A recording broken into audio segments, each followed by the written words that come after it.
Bienvenido a Numi. En esta presentación vamos a ver que el inglés siempre usa auxiliares. Bueno, casi siempre.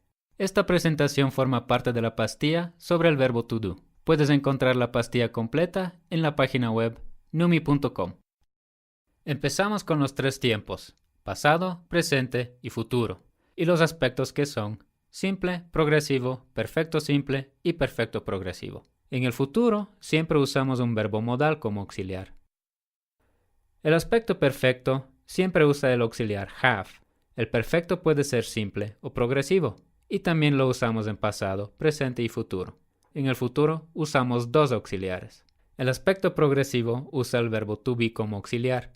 Lo podemos combinar con el aspecto perfecto también, y se usa en pasado, presente y futuro. Y por último, tenemos el aspecto simple que usa el verbo to do como verbo auxiliar. Pero en este caso, solo lo usamos en el pasado y el presente. No lo usamos en el futuro, ya que tenemos los verbos modales para conjugar los verbos. En esta representación podemos apreciar que en todas las combinaciones posibles se usa por lo menos un verbo auxiliar. Algunas usan dos y hasta tres.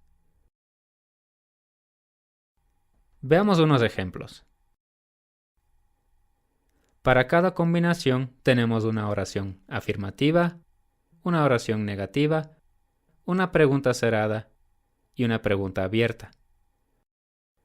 Empezando con el perfecto progresivo en el pasado, vemos que tenemos el verbo auxiliar to have para indicar perfecto y el auxiliar to be para indicar progresivos.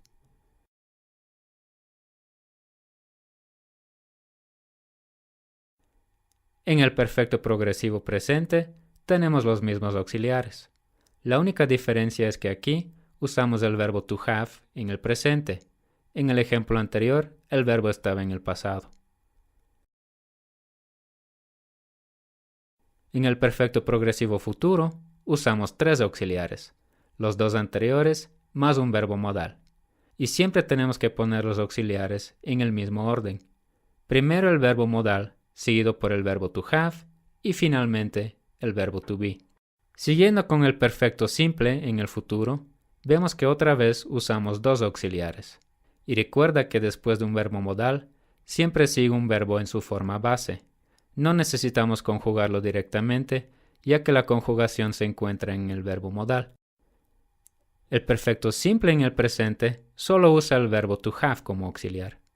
Este verbo siempre es seguido por un verbo en participio pasado. En este caso, taught. Es el participio pasado del verbo to teach. El perfecto simple en pasado es muy similar al ejemplo anterior. Usamos solo un verbo auxiliar, to have, pero esta vez el verbo está en el pasado. Por eso lo llamamos perfecto simple pasado y no presente. El pasado progresivo usa un solo verbo auxiliar. Este auxiliar es el verbo to be, y cuando se usa el verbo to be para una conjugación progresiva, necesitamos poner el verbo que sigue en su forma progresiva también, y esta forma es la forma ing. El presente progresivo es casi igual a su compañero en el pasado. La única diferencia es que el auxiliar to be está en el presente, seguido por el verbo en su forma ing.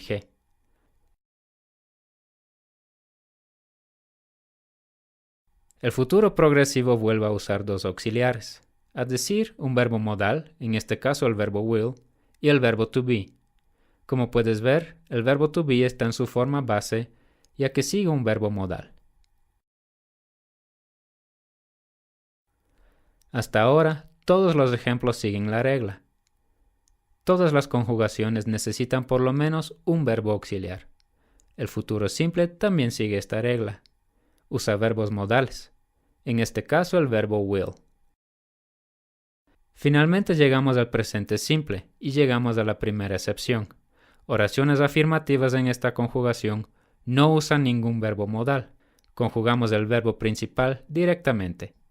El resto de las oraciones negativas, preguntas cerradas y preguntas abiertas, sí siguen la regla. Lo mismo pasa en el pasado simple. Oraciones afirmativas en esta conjugación tampoco usan verbos modales. Conjugamos el verbo principal directamente. Los demás sí siguen la regla.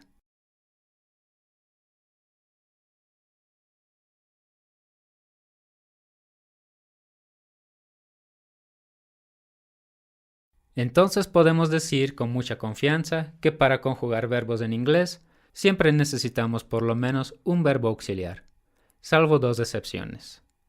Las excepciones son oraciones afirmativas en el presente simple y el pasado simple.